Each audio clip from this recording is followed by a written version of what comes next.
Bonsoir Didier Ovono. D'abord, comment ça va après ce long voyage depuis le Soudan du Sud?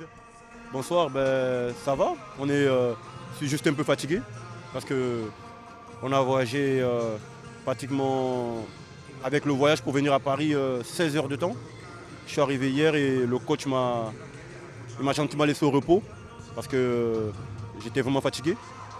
Mais je suis content d'être là, notre nouvelle position dans le classement pour la Coupe d'Afrique. Mais c'était quand même pénible. C'était pénible. On va revenir sur ces conditions, mais d'abord le sportif, avec ses 2 victoires capitales face au Soudan du Sud. La confiance est revenue, j'imagine, dans les rangs après un début très compliqué dans les qualifications. Ouais, je pense qu'on a réussi déjà à ramener le public au stade. Beaucoup n'y croyaient plus.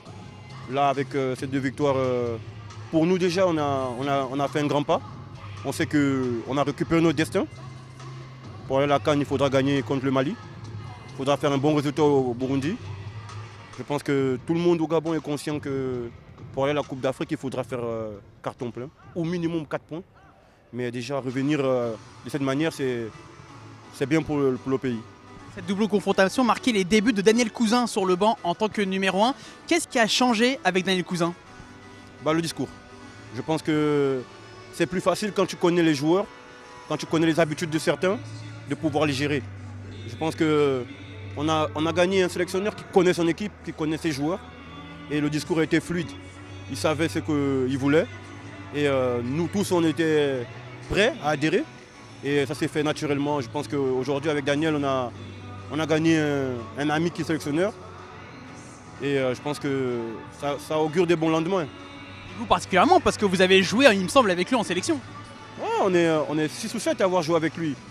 Je pense qu'il s'est appuyé sur ce noyau-là pour faire ces 2 résultats-là. J'espère qu'on va continuer sur cette lancée. Et je lui souhaite bon vent parce que c'est pas souvent facile en Afrique avec les contextes difficiles de commencer par 2 victoires de rang.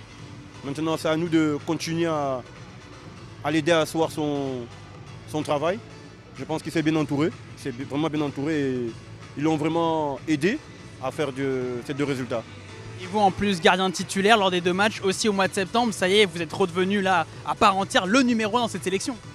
Ouais, je pense qu'il n'y avait pas de doute. Il n'y avait pas de doute dans mon esprit. Daniel, on en a parlé, il n'y a pas de doute. Moi, je voulais ramener le Gabon en Coupe d'Afrique.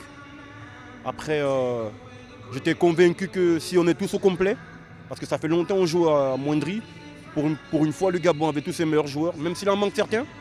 Mais les joueurs connus, les joueurs qui ont du poids étaient là pour aider le pays à se qualifier. Moi derrière, j'ai pas eu beaucoup de travail parce que je sais que les mecs devant, ils ont fait le boulot. Je suis content parce que même pour moi, j'avais à cœur de redorer un petit peu mon blason au pays. Je sais que beaucoup de gens me suivent. Mais voilà, aujourd'hui, on a un groupe qui veut aller à la CAN et il nous reste 2 matchs à livrer. Et je pense qu'on est sur le bon chemin. Dernière chose, vous avez dit que les gros joueurs étaient là, notamment Aubameyang, mais seulement sur le match aller et pas au match retour. Est-ce que vous comprenez que justement il n'ait pas voulu faire ce voyage au Soudan du Sud? Ouais, je pense qu'aujourd'hui Pierre est dans une logique de mettre tout le monde face à ses responsabilités.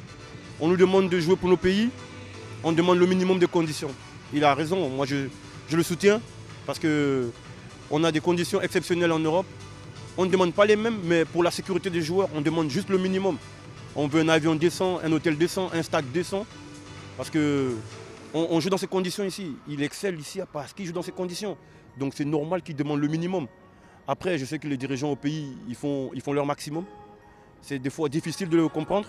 Mais voilà, tout le monde dans cette histoire doit mettre de l'eau dans son vin. Parce qu'avec Pierre, on est fort. On a réussi à gagner au Soudan. C'était pas facile. Mais comme je dis, il faut que tout le monde essaye de travailler dans le même sens parce que Pierre a fait beaucoup de concessions. Il est venu au Gabon, il a joué, malgré tout ce qui s'est dit, il est venu jouer pour son pays et nous on en a besoin. Et comme je dis aux dirigeants, on ne peut pas se permettre de jouer sans Pierre. C'est vraiment 60% de l'équipe parce que sur 2 matchs, il en marque au moins 1.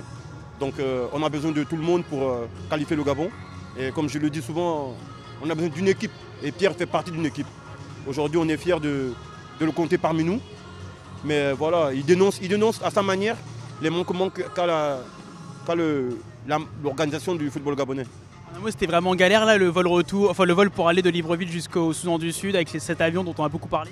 Non, les dirigeants, ils ont fait le nécessaire. Il ne faut pas se voiler la face. Le premier avion, on ne pouvait pas partir avec. Ils ont fait le nécessaire en 24 heures. Ils ont résolu l'affaire. C'est pour ça que je tiens à attirer l'attention. Pourquoi à chaque fois, vous pouvez faire quelque chose, il faut d'abord qu'il y ait une révolte des joueurs. Aujourd'hui, ils pouvaient le faire. Ils pouvaient le faire. Ils doivent s'entourer des gens qui connaissent le football professionnel. C'est un peu le problème qu'on a en Afrique. Les dirigeants, ils n'ont pas joué en Europe. Ils ne savent pas les conditions sur lesquelles nous, on travaille ici. Donc, aller jouer un match au Soudan, dans un avion, on a des familles, voilà, moi j'ai mon fils, j'ai pas envie qu'il entende que son père est tombé d'un avion parce que les dirigeants n'ont pas mis les moyens qu'il faut. Donc, moi, comme je le dis, il faut qu'on s'entoure des gens qui connaissent le football. Et c'est pour ça que je tiens encore à féliciter le choix de Daniel Cousin. Parce qu'il connaît le football professionnel, il sait parler aux joueurs, il sait dans quelles conditions on évolue et c'est plus facile avec lui le discours. Parce qu'il sait que si je réclame par exemple un bon terrain, je vais faire le meilleur. Et aujourd'hui on est confronté à ça en Afrique et ce n'est pas seulement le Gabon, c'est tous les pays africains. On sait comment ça se gère le football. C'est quelque chose qui attire des foules, qui masse vraiment tout un peuple derrière son équipe. Et nous on réclame juste les meilleures conditions. Et ça, je pense qu'on est en droit, connaissant le Gabon, on est en droit de réclamer les meilleures conditions. Parce que pour aller à la Coupe d'Afrique, il nous faudra les meilleures conditions.